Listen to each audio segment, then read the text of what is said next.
All right, so my channel is basically shot now.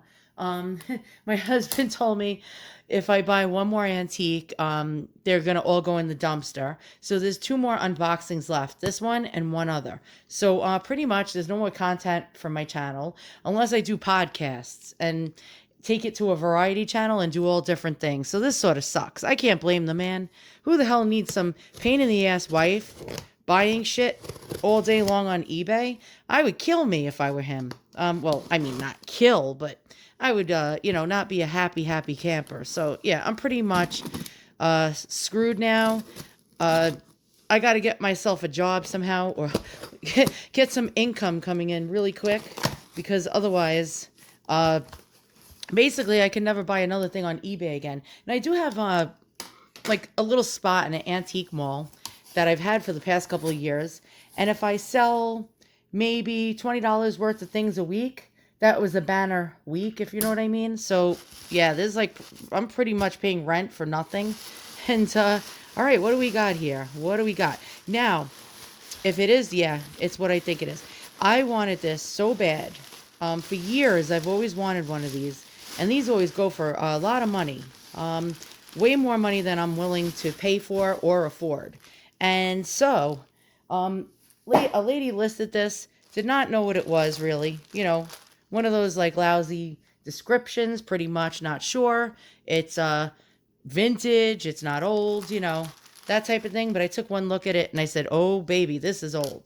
And this is something I've always wanted. And so she had a make an offer button. And pretty much what I do is I'm pretty much a jerk. I mean, hey, look, no one's holding a gun to these sellers' heads.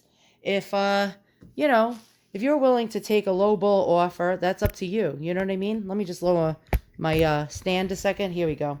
And so what I did do when I was allowed on eBay, now it's totally, he's going to take the computer away from me if I continue to do this stuff.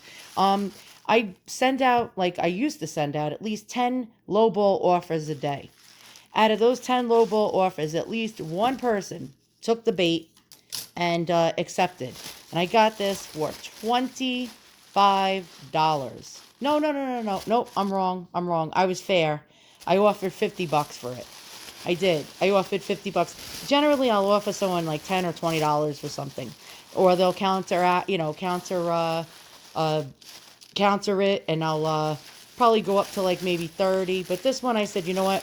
I better make an offer fast before somebody else grabs this. And I'm glad I did. All right, so what do we got here? All right. And this is what I call a dual collectible. So a dual collectible is basically something that has more than one type of collectible value to it. So for example, if you collect antique purses, this is a perfect dual collectible for you. And if you collect antique sewing kits, now there's a lot of people that collect antique, like anything to do with sewing, needlepoint, the little needles that go inside, thimbles, all sorts of things. And when I saw this, I said, oh my God, this is the most adorable, adorable thing. Now, it's not too small and it's not too big. It's in great shape. Look at the velvet on this. Generally, these antique Victorian velvet pieces, any kind of little velvet box that's from the Victorian era, the velvet is all worn off and completely like down to the fabric underneath it, which is generally like some kind of threadbare looking mess. And this is a nice color. It's almost like a greenish yellow. It sort of reminds me of the 70s. Remember when that like puke color was in style?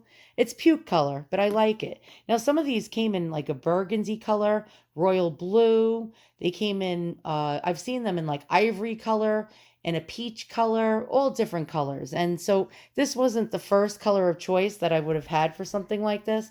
But then again, it is quite cool. So let's check it out. I'm going to take it over to my lighted up area and we'll look inside.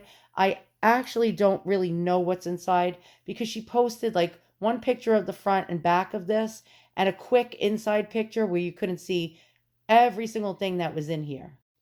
All right, sorry, the lighting is just absolute garbage in my house. So I started opening it and I asked the seller to please stuff the inside with paper because I didn't want all the contents to go spewing about. All right, so this handle is actually very fragile. So I'm going to just move it slowly. We'll open one side. Oh, wow, look at that. All right. And she listened. She put paper in there. That's great. I love it when they listen. A lot of sellers are actually great listeners. Holy moly. So for 50 bucks, I just hit the sewing mother load. Look at this. Wait. That's just freaking amazing. All right. So let's check out. Okay. So we got a scissor. We got a thimble. We got, don't know what the heck that is. If you want to tell me in the comments below. It looks like it's wax with two little metal ends. I don't know. Please help me out there. All right. On the end here, let's check it out. I don't really like touching these things because they're fragile. All right, so let me just move this. Okay, we have what looks like bone sewing necessities or accessories. It could be ivorine. Ivorine is it's a celluloid that was actually made to look like it's a bone or ivory. But I don't know. It looks pretty bone to me, if you know what I mean. I do see some veining in there. You could see like little brown. I don't know if you could see the little brown veins. Who knows? I don't know. If you know, write in the comments below. But that looks pretty good.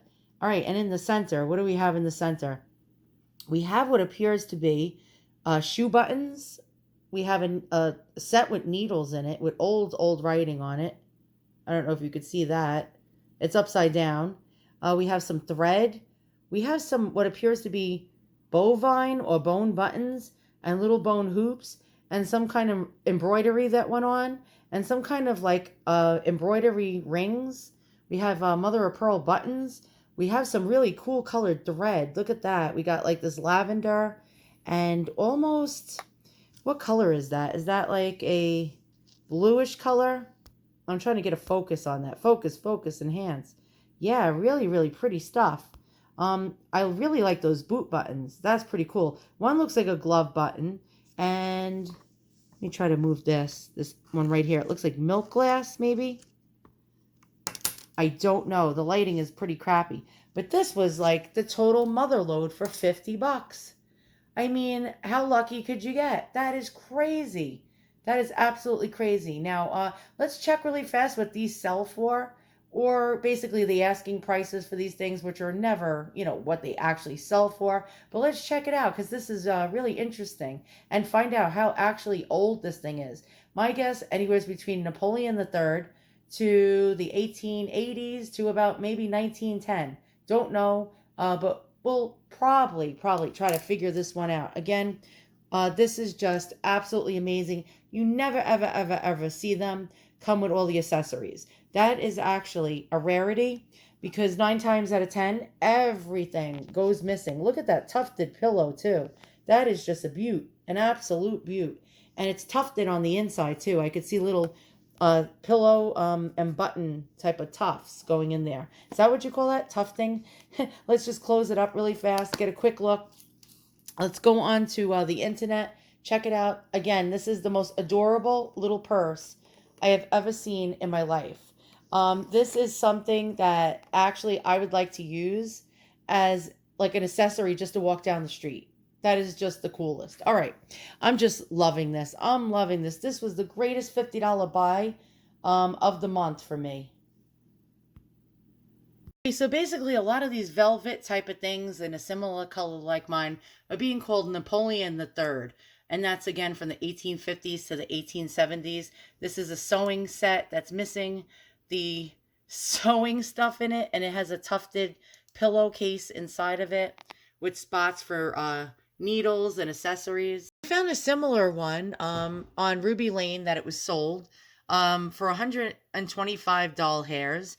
And these are called, I looked it up, they're called El Trees. And yeah, I said it wrong, El Tree. But it sounded really fancy in French. See that word, E-T-U-I? El Tree. That's how she sounded in the pronunciation video I just watched. El Tree. Just like that. There's another similar type of thing that's a purse and it's velvet. And it says Palais Royal et Tree. Velvet and brass purse with sewing tools. Antique 1870. $254. And my daughter just slammed the toilet lid down as in doing a YouTube video. Oh, God. Every single time I do a YouTube video, somebody's doing something. All right. That's interesting. That's actually really interesting. Look at that. That's sort of cool. Yeah, here's another velvet type of box that's being called a Napoleon III 1800s. A tree sewing box. Very interesting. And you can see these sell at all different price ranges. It's subjective. It's whatever you're willing to sell it for, and some, person's willing to pay for it. It's missing though all the stuff in it. So hence the low price. Wait, there's more. Napoleon III again, it's being dated. It's a blue one and $810.90. That's absolutely highway robbery, and it's missing all the accessories inside of it. Aha, but still at 810.90? That's crazy. That's absolutely insane, but there's an ass for every seat, like my mother, God rest her soul, used to say. So somebody will pay 810.90 for that eventually. And yet here's another etui for 333.24 asking price, Napoleon the Third era. So maybe mine is from the Napoleon the Third era. Don't know, but this one has a tufted pillow inside, missing all the accessories. And I guess it's very common to be missing all the sewing accessories. So that makes mine way better than this one. Wait, there's more. Another one for selling for 126.74 US dollars in blue. Oh boy, and I like this blue color one. That's a beaut. But it's missing all its supplies and hence the low price. Last but not least, we have one being sold for $645 on eBay in a purse form and in red, like a burgundy color. Very interesting. Let's see, does it have all its sewing supplies in there? And yes, it does actually. So maybe that's what makes it. Yeah, that's my thimble. Yep, that's definitely my thimble. The same exact one. Yeah, so I guess if it comes with the accessories, that's when it gets the big bucks. Again, date-wise, it's hard to tell. How could you tell? Because other people are saying it's Napoleon the Third, and then you have other people saying like late Victorian. I don't know. Maybe you know. Write it in the comments below. Rare late 19th century antique Victorian French sewing box. Yes, very interesting. Thanks for watching, guys. That was actually a good buy for me at 50 bucks then. Glad I offered it to her. Glad she accepted. I never, ever, ever would have been able to afford 645, 200 and change like the other ones we saw, $334. So at 50 bucks, I think I did good. Thanks for watching. I will see you guys all soon, and so long.